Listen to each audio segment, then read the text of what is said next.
Hello guys, मेरा नाम है विपेंद्र यादव और करते हैं इस वीडियो को शुरू। इस वीडियो ट्यूटोरियल में हम लोग देखेंगे थर्मोडायनेमिक्स के बहुत ही इंपॉर्टेंट टॉपिक्स, जैसे कि थर्मोडायनेमिक इक्विलिब्रियम क्या होती है, क्वासी स्टैटिक प्रोसेस क्या होता है, रिवर्सिबल इरिवर्सिबल प्रोसेस क्या होते हैं। तो ये सब टॉपिक्स हम जानेंगे इन डिटेल। और इन टॉपिक्स को पढ़ने के बाद आप जितने भी क्वेश्चंस गेट या ईएससी के रिलेटेड अगर आप देखेंगे तो आप उनके जवाब जो है आसान तरीके से आप दे पाएंगे। तो स्टार्ट करते हैं। सबसे पहले हम देखने वाले हैं थर्मोडायनेमिक इक्विलिब्रियम को। Thermodynamic equilibrium. भैया राइटिंग थोड़ी हमारी ख़राब है तो आप समझ जाइएगा जो हम बोल रहे हैं, भावनाओं को जरा आप समझ जाइएगा। ओके, अगर बुकिश लैंग्वेज में अगर मैं बोलूँ तो थर्मोडायनेमिक इक्विलिब्रियम को हम बोल सकते हैं a system is said to be in thermodynamic equilibrium when no change in macroscopic properties registered if the system is isolated from its surrounding। मतलब अगर किसी भी सिस्टम को हम आइसोलेट कर देते हैं, आइसोलेट का मतलब आपको पता होना चाहिए, नहीं पता है तो आप मेरे वीडियोस देख लीजिए, मैं ऑलरेडी कुछ बेसिक्स बता चुका हूँ थर्मोडायनेमिक्स के ऊपर, तो आपको वहाँ से पता चल जाएगा। अगर किसी बॉडी को या सिस्टम को अगर हम आइसोलेट कर दें, उसके बाद अगर उसके मैक्रोस्कोपिक प्रॉपर्टीज में कोई चेंजेस नहीं देखे जाते हैं, तब हम उस सिस्टम को बोलेंगे क्या? Thermodynamic equilibrium.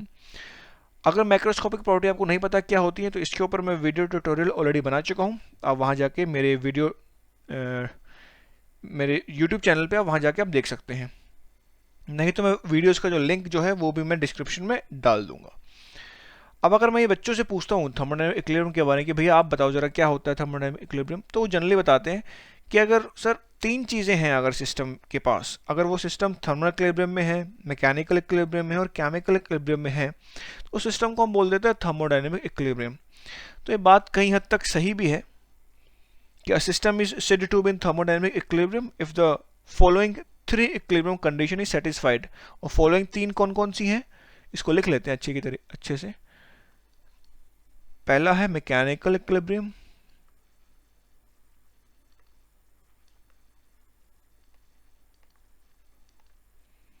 दूसरा है केमिकल इक्विलिब्रियम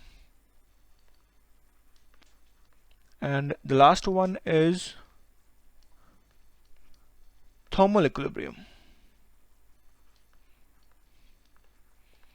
तो ये जनरली बच्चे बताते हैं जो कई हद तक सही भी है, लेकिन इसको हम डिटेल में जानेंगे कि मैकेनिकल इक्विलिब्रियम क्या होता है। इसको अगर मैं कुछ फ्यू वर्ड्स में डिफाइन करूं तो इसको मैं बोलूंगा इक्वालिटी ऑफ फोर्सेस। मतलब सिस्टम के ऊपर जो फोर्सेस अगर लग भी रही हैं तो वो इक्वल होने चाहिए, अनबैलेंस फोर्सेस नहीं होनी चाहिए। फॉर एग्जांपल भैया हमने एक सिस्टम अज्यूम कर लिया, जैसा आपका मन हो, मेरा मन था कि मैं कुछ ऐसा सिस्टम अज्यूम करूं तो मैंने ऐसा करा, कल को आप कुछ और भी मान सकते हो। और इधर से मैं फोर्स लगा रहा हूँ 5 न्यूटन, और भैया इधर से भी लगा दी क्या 5 न्यूटन, तो इसको हम क्या बोलेंगे? Equality of force. फोर्सेस जो है जो सिस्टम पे लग रही हैं वो इक्वल हैं, बिल्कुल ध्यान से समझ जाओ। फोर्सेस जो लग रही हैं सिस्टम पे वो इक्वल हैं, अनबैलेंस फोर्सेस नहीं लग रही हैं। अगर लग रही है अनबैलेंस तो इसका मतलब वो मैकेनिकल इक्विलिब्रियम नहीं है, और मैकेनिकल इक्विलिब्रियम नहीं है तो थर्मोडायनेमिक इक्विलिब्रियम की तो कोई बात ही नहीं बनती। दूसरा होता है केमिकल इक्विलिब्रियम। केमिकल इक्विलिब्रियम मतलब कोई केमिकल रिएक्शन नहीं हो रहा है, no chemical reaction. And the last one is thermal equilibrium. Thermal equilibrium को अगर मैं कम वर्ड में डिफाइन करूं तो इसको मैं बोलूंगा इक्वालिटी ऑफ टेम्परेचर। मतलब अगर किसी सिस्टम को हम आइसोलेट करके रखे हुए हैं और over the period of time उसमें के टेम्परेचर में कोई चेंज नहीं आ रहा है तो उसको हम क्या बोलेंगे? Thermal equilibrium. तो ये चीज़ें होती हैं थर्मोडायनेमिक इक्विलिब्रियम के अंदर। अब बच्चा बोलता है सर आपने बता तो दिया mechanical equilibrium, chemical equilibrium, thermal equilibrium, अगर ये तीन चीज़ें हैं तो थर्मोडायनेमिक इक्विलिब्रियम हम बोलेंगे, लेकिन फील नहीं आया, मज़ा नहीं आया, कुछ ढंग से समझ में नहीं आया। अब जो आने वाली 2-3 मिनट हैं इनमें हम कुछ ऐसी चीज़ें आपको बताएंगे कि आपको अच्छे से फीलिंग आ जाएगी थर्मोडायनेमिक इक्विलिब्रियम एग्जैक्टली होता क्या है। इतना सब बताते हैं और बुक में भी इतना हर जगह आपको मिल जाएगा, हर टीचर इतना बताएगा, लेकिन अब जो मैं बताने जा रहा हूँ 2-3 मिनट के आने वाले में उसमें आपको पूरा क्लियर हो जाएगा कि भैया एग्जैक्टली थर्मोडायनेमिक इक्विलिब्रियम होता क्या है और हम क्यों पढ़ना ज़रूरी है। तो देखिए, अगर मान लीजिए हम एक बॉडी कंसिडर करते हैं, सपोज दिस बॉडी, मेरा मन था कि मैं इसको रेक्टेंगल लूँ तो मैंने ले लिया, कल को आप स्क्वायर भी ले सकते हैं। अब मान लीजिए इसमें जो है मैकेनिकल इक्विलिब्रियम में बॉडी नहीं है, मतलब इसमें जो फोर्सेस लग रही हैं वो चेंज हो रही हैं, कभी 5 न्यूटन लग रहा है, कभी 3 न्यूटन लग रहा है, चेंजेस हो रहे हैं, फिक्स नहीं है। अगर फोर्सेस चेंज हो रहे हैं तो इसका मतलब हम कह सकते हैं कि प्रेशर चेंज हो रहा है, कि force per unit area is pressure. अगर प्रेशर चेंज हो रहा है बॉडी का हर पॉइंट पे, मान लो यहाँ 5 मेगा पास्कल है या 6 है या 8 है या 9 है, तो कल को हम पीवी डायग्राम बनाते हैं थर्मोडायनेमिक्स के ऊपर, ये आपने सबने देखा होगा, पीवी डायग्राम, टीएस डायग्राम में हर जगह बनते हैं। तो कल को अगर मैं बोलूँ भैया इसका प्रेशर कितना है इस बॉडी में, आप कौन सा डिफाइन करोगे, ये वाला, ये वाला, ये वाला, ये वाला, ये वाला, कौन से वाला? हर जगह तो प्रेशर चेंज हो रहा है।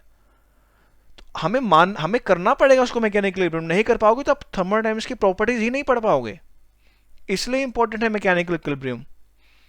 कल को केमिकल इक्विलिब्रियम में नहीं, केमिकल रिएक्शन चेंजेस हो रहे हैं, अगर रिएक्शन हो रहा है तो टेम्परेचर चेंज हो रहा होगा, तो ये चीज़ें इंपॉर्टेंट हैं। अब मान लीजिए टेम्परेचर चेंज हो रहा है सेम बॉडी का, ये मैंने डिवाइड कर लिया, यहाँ पे मान लीजिए 5 केल्विन है, यहाँ 10 केल्विन है, यहाँ 25 केल्विन है। मैं एक डेटा जो ले रहा हूँ हाइपोथेटिकल ले रहा हूँ, इसको आप दिल पे मत लीजिए कि एग्जैक्टली इतना ही है। 40 केल्विन है, अलग अलग चेंज हो रहा है। कल को आप टीएस डायग्राम आप बनाओगे इधर, तो कौन सा टेम्परेचर बताओगे, 5 केल्विन, 10 केल्विन, 25, कौन सा बताओगे?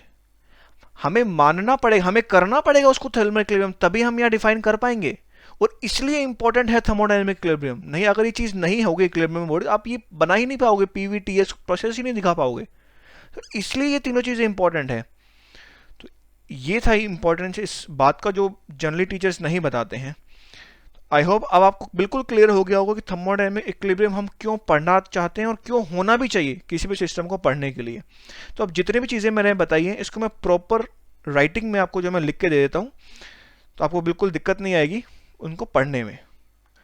तो ये जो है मैंने आपके लिए ठीक से लिख दिया है थर्मोडायनेमिक इक्विलिब्रियम के बारे में, आप यहाँ से पूरा देख के पढ़ सकते हैं। अपने जो पीछे जो मैंने बताया आपको, बस वही चीज़ें मैंने जो है ठीक से यहाँ लिखा है।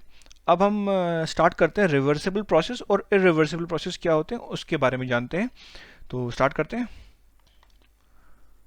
Reversible and irreversible processes. Writing मेरी थोड़ी ख़राब है तो आप समझ जाइएगा क्या लिख रहा हूँ मैं। तो रिवर्सिबल प्रोसेस क्या होता है? A process is said to be reversible in which system returns to its original state without leaving any effect to the surrounding। मतलब बच्चा कह रहा है सर आपने बता तो दिया अंग्रेजी में लेकिन कुछ समझ नहीं आया। मान लीजिए कोई एक, मैं पहले एक पीवी डायग्राम ले लेता हूँ और यहाँ से कुछ प्रोसेस हुआ पॉइंट 1 से, कुछ प्रेशर वॉल्यूम था उस सिस्टम का, उसके बाद उसने कुछ प्रोसेस किया और यहाँ पे जो है ये फाइनल स्टेज पहुँच गई। दिस इज स्टेज 1, स्टेज 2, कुछ प्रेशर और वॉल्यूम चेंजेस हुए, इसको हम बोलेंगे इस डायरेक्शन को forward path.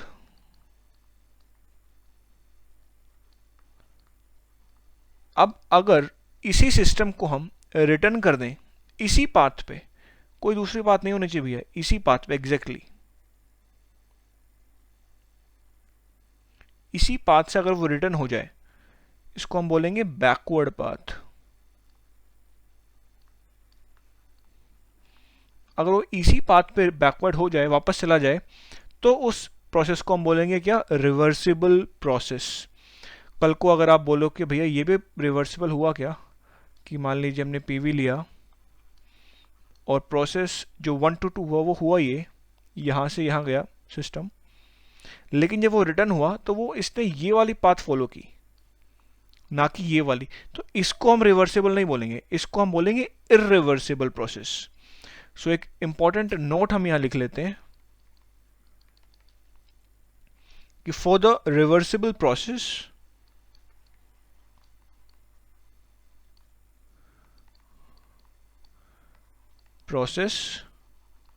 both forward and reversible path have to be same.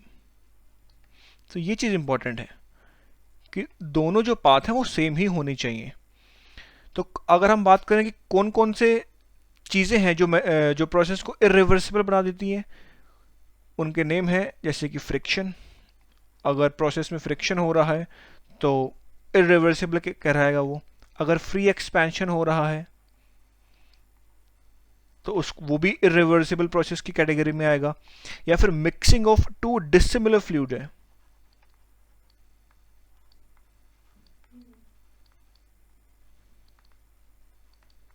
Dissimilar fluid, तो ये भी किस कैटेगरी में आएगा? इरिवर्सिबल प्रोसेस की कैटेगरी में आएगा। या फिर heat transfer through a finite temperature difference है, तो वो भी कौन से उसमें आएगा? इसी में ही आएगा, इरिवर्सिबल प्रोसेस के बारे में। अब कल को बच्चा पूछ सकता है सर ये free expansion, mixing of to dissimilar fluid ये क्या होता है, मेरे को समझ नहीं आ रहा है। इन चीज़ों के बारे में हम डिटेल में जानेंगे, बट अभी नहीं, आने वाले कुछ दिनों में। तो फिलहाल के लिए आप सिर्फ इसको याद कर सकते हैं मन में कि फ्री एक्सपेंशन अगर कहीं हम बात कर रहे हैं तो इसका मतलब इरिवर्सिबल। अगर कहीं फ्रिक्शन है, ये आप समझ जाओगे फ्रिक्शन का मतलब क्या है। अगर कहीं फ्रिक्शन हो रहा है तो इरिवर्सिबल है। Mixing of to dissimilar fluid है तो वो भी इरिवर्सिबल होगा। इसका प्रूफ जो है मैं आगे आपको ज़रूर बताऊंगा, लेकिन फिलहाल के लिए आप सिर्फ याद रखिएगा कि हाँ ये जो है इरिवर्सिबल प्रोसेस के अंदर आएगा। और एक चीज़ और है, हीट ट्रांसफर, मैं लिखना भूल गया, heat transfer through a finite temperature difference। इन चीज़ों के बारे में हम डिटेल में बात करेंगे, लेकिन अभी नहीं, बाद में।